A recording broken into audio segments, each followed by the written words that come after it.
ಬಡವರ ಮದುವೆ ಹಬ್ಬ ಎಂದೇ ಹೆಸರಾಗಿರುವ ಸಾಮೂಹಿಕ ವಿವಾಹಗಳನ್ನು ವೈಭವವಾಗಿಯೇ ನಡೆಸಿಕೊಡುವ ಬಾಗೇಪಲ್ಲಿ ಶಾಸಕ ಎಸ್ಎನ್ ಸುಬ್ಬಾರೆಡ್ಡಿ ಸದಾ ಜನರ ಜೊತೆಯೇ ಇರುತ್ತಾರೆ.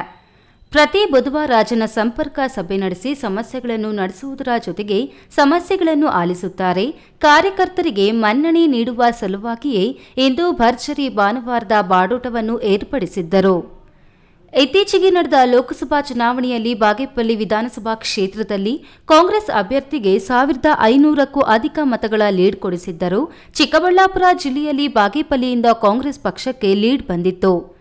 ಈ ಹಿನ್ನೆಲೆಯಲ್ಲಿ ಬಾಗೇಪಲ್ಲಿ ವಿಧಾನಸಭಾ ಕ್ಷೇತ್ರದ ಗುಡಿಬಂಡೆ, ಚೇಳೂರು ತಾಲೂಕುಗಳ ಸಾವಿರಾರು ಜನ ಕಾರ್ಯಕರ್ತರು ಆಗಮಿಸಿದ್ದರು.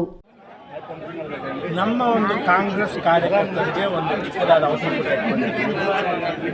ಕಾರಣ, ಮೊನ್ನೆ ಎಲೆಕ್ಷನಲ್ಲಿ ಪಾಪ ನಮ್ಮ ಕಾರ್ಯಕರ್ತರು ಹಗಲಿರುಳು ದುಡಿದಿದ್ದಾರೆ. ಅವ್ರಿಗೆಲ್ಲ ಕಷ್ಟಪಟ್ಟದ ಒಂದು ಕೃತಜ್ಞತೆ ಒಂದು ಸಲ್ಲಿಸುವ ಸಲುವಾಗಿ ಇವತ್ತು ಒಂದು ಸಭೆ ಎಲ್ಲರಿಗೂ ಒಂದು ಊಟ ಮಾಡಿ ಎಲ್ಲೆಲ್ಲಿ ಹೇಗಾಯಿತು, ಏನಾಯಿತು, ಯಾಕಾಯಿತು, ಈ ಥರ ಒಂದು ಚರ್ಚೆಗೋಸ್ಕರ ಕರೆದಿರೋದಷ್ಟೇ. ಬಾಗೇಪಲ್ಲಿ ಹೊರವಲಯದ ಸುಂಕಲಮ್ಮ ದೇವಾಲಯ ಬಳಿಯ ಸುಮಾರು 10 ಎಕರೆ ವಿಶಾಲವಾದ ಪ್ರದೇಶದಲ್ಲಿ 500 ಜನ ಬಾಣಸಿಗರಿಂದ ದೊಡ್ಡ ದೊಡ್ಡ ಪಾತ್ರೆಗಳಲ್ಲಿ ತಯಾರಿಸಿದ್ದ ವಿವಿಧ ಬಗೆಯ ಮಾಂಸದ ಖಾದ್ಯಗಳನ್ನು ಉಣಬಡಿಸಲಾಯಿತು. ಕುರಿಮಟನ್, ಚಿಕನ್, ಕಬಾಬ್, ಬಿರಿಯಾನಿ, ಸ್ವೀಟ್ ಅನ್ನು ಊಟಕ್ಕೆ ಬಡಿಸಲಾಯಿತು.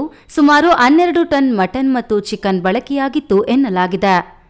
ಮುಖ್ಯಮಂತ್ರಿಗಳು, ಉಪಮುಖ್ಯಮಂತ್ರಿಗಳು, ಶಾಸಕರುಗಳು, ಮಾಜಿ ಶಾಸಕರುಗಳು ಇದನ್ನು ತೀವ್ರವಾಗಿ ಒಂದು ಮೀಟಿಂಗ್ಗಳನ್ನ ಮಾಡಿ ಮುಂಬರುವ ದಿನಗಳಲ್ಲಿ ಇನ್ನೂ ಕಾಂಗ್ರೆಸ್ ಪಕ್ಷಕ್ಕೆ ಜನರಿಗೆ ಒಳ್ಳೆಯ ಕೆಲಸ ಆಗುವಂತೆ ಮತ್ತು ನಮ್ಮ ಪಕ್ಷದ ಕಾರ್ಯಕ್ರಮಗಳನ್ನು ಜನರಿಗೆ ತಲುಪಿಸುವಂತೆ ಜಿಲ್ಲಾ ಉಸ್ತುವಾರಿ ಸಚಿವ ಡಾ ಎಂಸಿ ಸುಧಾಕರ್, ರಕ್ಷಾ ರಾಮಯ್ಯ, ಮಾಜಿ ಸಚಿವ ಶಿವಶಂಕರ್ ರೆಡ್ಡಿ, ಕಾಂಗ್ರೆಸ್ ಪಕ್ಷದ ಜಿಲ್ಲಾಧ್ಯಕ್ಷ ಕೇಶವರೆಡ್ಡಿ ಸೇರಿದಂತೆ ಕಾಂಗ್ರೆಸ್ ನಾಯಕರು, ಸಾವಿರಾರು ಕಾಂಗ್ರೆಸ್ ಕಾರ್ಯಕರ್ತರು ಭಾಗಿಯಾಗಿದ್ದರು.